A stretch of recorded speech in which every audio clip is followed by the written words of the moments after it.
Hello दोस्तों, नमस्कार। मैं सचिन सैनी स्वागत करता हूं आप सभी का हमारी आज की वीडियो में। आज हम चर्चा करने वाले हैं एमएसएमई प्रमोशन काउंसिल इंडिया की कार्यशैली पर और क्या क्या इसके फायदे हैं। आज के हमारे मुख्य अतिथि हैं सैयद आरिफ अली जी, वाइस चेयरमैन है इंडिया से, अनिल कुमार जी स्टेट चेयरमैन है राजस्थान से, जसवीर सिंह जी वाइस चेयरमैन है राजस्थान से और सतीश चौधरी जी डिस्ट्रिक्ट डायरेक्टर राजस्थान से। तो आरिफ सर, सबसे पहला सवाल मेरा आपसे है कि एमएसएमई के होते हुए क्या आवश्यकता रही प्रमोशन काउंसिल इंडिया के गठन की? ये आपसे सवाल है, दर्शक जानना चाहते हैं, एक बार आप बताइए। बहुत बहुत धन्यवाद मौका देने के लिए। मेरा नाम सैयद आरिफ अली है और एमएसएमई प्रमोशन काउंसिल इंडिया में मुझे सेंट्रल कमेटी में जगह दी गई है एज ए वाइस चेयरमैन। बहुत अच्छा सवाल है आपका कि एमएसएमई के होते हुए पीसीआई गठन क्यों करना पड़ा। देखिए, सबसे पहले तो सैनी साहब ये समझिए कि हमारा देश एक बहुत प्रतिभाशाली देश है। सरकार की जो नीतियां बनती हैं उसमें जो आम जन है उस तक वो नीतियां सही तरीके से नहीं पहुंच पाती, जिसके कारण क्या होता है कि बहुत सारा फंड जो आता है वो सरकार के पास वापस चला जाता है क्योंकि वो सही जगह पर खर्च नहीं हो पाता।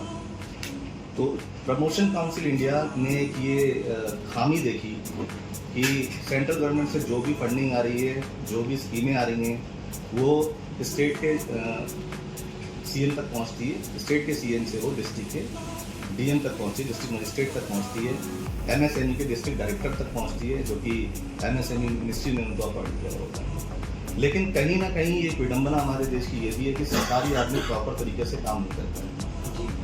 वो सरपंच से संवाद नहीं करता है कि भाई सरकार की तरफ से आपके लिए स्कीमें आई हुई हैं, आप चाहें तो अपने लोगों को इन चीज़ों का फायदा दे सकते हैं, जिसके अभाव में ये होता है कि वो फंड सही जगह पर इस्तेमाल नहीं होते। तो प्रमोशन काउंसिल इंडिया गठन इसलिए किया गया कि हम लोग सेंट्रल कमेटी बना करके हर स्टेट के चेयरमैन लगाएं और प्रदेश की कार्यकारिणी बनाएं, वो उसके बाद डिस्ट्रिक्ट की कार्यकारिणी बनाएं और गांव-गांव तक 4-6 आदमी को जोड़ करके अवेयरनेस का काम शुरू करें, जिसके लिए जैसे कि पशुपालन का है, एग्रीकल्चर का है, आपका दुग्ध पालन का है, चाहे आपके छोटे फैक्ट्री हैं, छोटे कुटीर उद्योग हैं, चटाई बनाना, रस्सी बुनना, पेंटिंग करना, नाव बनाना, या आपके जो है छोटी इंडस्ट्रियां हैं जो कि हमारा जो मैन्युफैक्चरिंग का काम करती है, किसी भी टाइप की किसी भी चीज़ की मैन्युफैक्चरिंग करती हैं, फैक्ट्रीज हैं।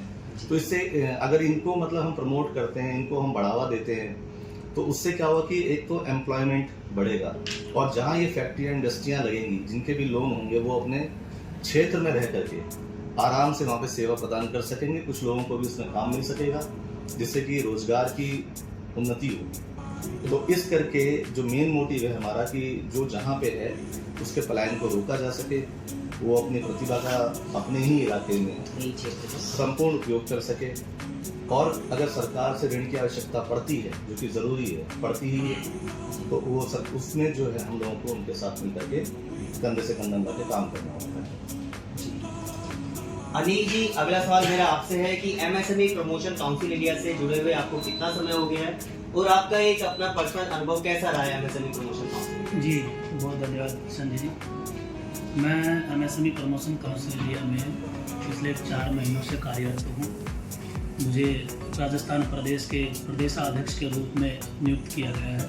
मैं एमएसएमई पीसीआई परिवार का बहुत धन्यवाद करता हूँ और हमारे बड़े भाई साहब आरिफ अली जी का मैं बहुत धन्यवाद करता हूँ कि इन्होंने मुझे इस पद के लायक समझते हुए ये जिम्मेदारी मुझे सौंपी है। एमएसएमई प्रमोशन काउंसिल इंडिया एक जन जन तक जुड़ने का जो कार्य कर रही है, ताकि छोटे बड़े और मध्यम उद्यमी वर्ग लोगों को एमएसएमई से जितनी भी योजनाएं हैं उनका हम उनको कैसे लाभ दिलवा सकते हैं और कैसे वो एक आत्मनिर्भर भारत की तरफ मोड़ ले सकते हैं। तो मेरा अनुभव ये कहता है कि अभी तो हम राजस्थान जो प्रदेश है वो भारत देश का क्षेत्रफल की दृष्टि से सबसे बड़ा प्रदेश है। तो अगर इसका क्षेत्रफल हम देखें तो 3,42,000 के समथिंग वर्ग किलोमीटर के समथिंग है। तो इतने बड़े प्रदेश में हम एक बहुत ही संक्षिप्त तरीके से ये चाहते हैं कि हमारी कार्य प्रणाली बने और हमारे जो प्रमोशन काउंसिल इंडिया के जो भी स्टेट के जो पदाधिकारी रहें हम उनको उनकी कैसी प्रतिभा है, उन प्रतिभा के हिसाब से हम उनको नियुक्त करें, ताकि जन जन तक जो हम अवेयरनेस लाना चाहते हैं, जो हमारा प्रमोशन काउंसिल इंडिया का जो संकल्प है और उनका जो उद्देश्य, जो विज़न है, उसमें हम परिपूर्णता ला सकें। जी। तो पिछले 3 महीने से कार्यकारिणी को पूरा करने के लिए हम इस पे कार्य कर रहे हैं। तो अभी 1 मई से हम पूर्ण तरीके से धरातल लेवल पे कार्य करेंगे। और मेरा अनुभव ये कहता है कि जब हम इस प्रदेश में इस विजन को लेके उतरे, तो हमें ये पूरा महसूस हुआ कि लोगों को बहुत ज़रूरत है एमएसएमई प्रमोशन काउंसिल इंडिया को। ये हम आने वाले समय में हम इसका प्रदर्शन भी करके दिखाएंगे। धन्यवाद जी। जसबीर सिंह जी वाइस चेयरमैन है राजस्थान से। जसबीर जी, आपसे मैं जानना चाहता हूँ कि एमएसएमई की क्या कार्यशैली है और किस प्रकार आप केंद्र व भारत सरकार की योजनाओं को लोगों तक पहुँचाते हैं। नमस्कार, बहुत बहुत धन्यवाद। मैं Jasveer Singh, vice chairman Rajasthan. MSME PCI ji जो लोगों तक पहुंचाने के लिए हमने इसके लिए सबसे पहले स्टेट कमेटी का गठन किया। स्टेट में हमारी टीम तैयार की। उसके बाद हमने प्रत्येक डिस्ट्रिक्ट पे हमारी टीम तैयार की, जिसमें 36 लोगों की हमारी एक कमेटी होती है। वो कमेटी गांव में जाकर के घर घर लोगों को अवेयरनेस, जो एमएसएमई की स्कीम्स होती है उनके बारे में बताती है, उनको समझाती है। कोई अपना न्यू स्टार्टअप जैसे पशुपालन करना चाहे, कोई अपनी पोर्ट फार्मिंग, जो भी रोजगार अपना डालना चाहे उसके बारे में बताती है उनको। मेन समस्या आती है पेमेंट की। कोई भी अपने स्टार्टअप डालेंगे तो उस पेमेंट के लिए एमएसएमई की जो स्कीम्स का बेनिफिट दिलाने के लिए उनको समझाते हैं।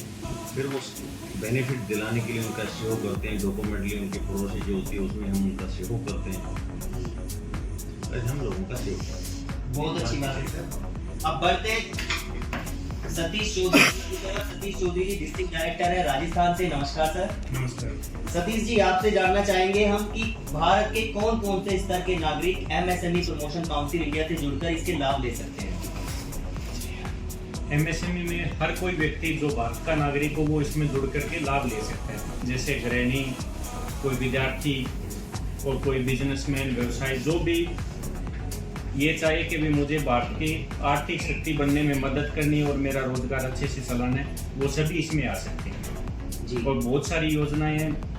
भारत सरकार ने भी इन योजनाओं को इसी तरीके से मॉडिफाई किया है ताकि जन जन को इसका लाभ पहुंचे, और उनको सही मदद दिलाने के लिए प्रमोशन काउंसिल ऑफ इंडिया बहुत अच्छे से काम कर रही है। तो दोस्तों, जैसा कि आप सभी ने देखा एमएसएमई प्रमोशन काउंसिल इंडिया की क्या परिभाषा है और क्या इसके गठन करने के उद्देश्य रहे हैं। आई होप आप सभी को ये वीडियो अच्छी लगी होगी। हमें आपके विचार, आपके कमेंट, आपके सवाल कमेंट में ज़रूर करके बताएं, ताकि हम आने वाली वीडियो में आपके विचारों पर, आपके सवालों पर और वीडियो अपलोड करें। और तब तक जुड़े रहिए हमारे YouTube channel MSME promotion council India से। मिलते हैं आप सभी से हमारी अगली वीडियो में। आप सभी का बहुत धन्यवाद।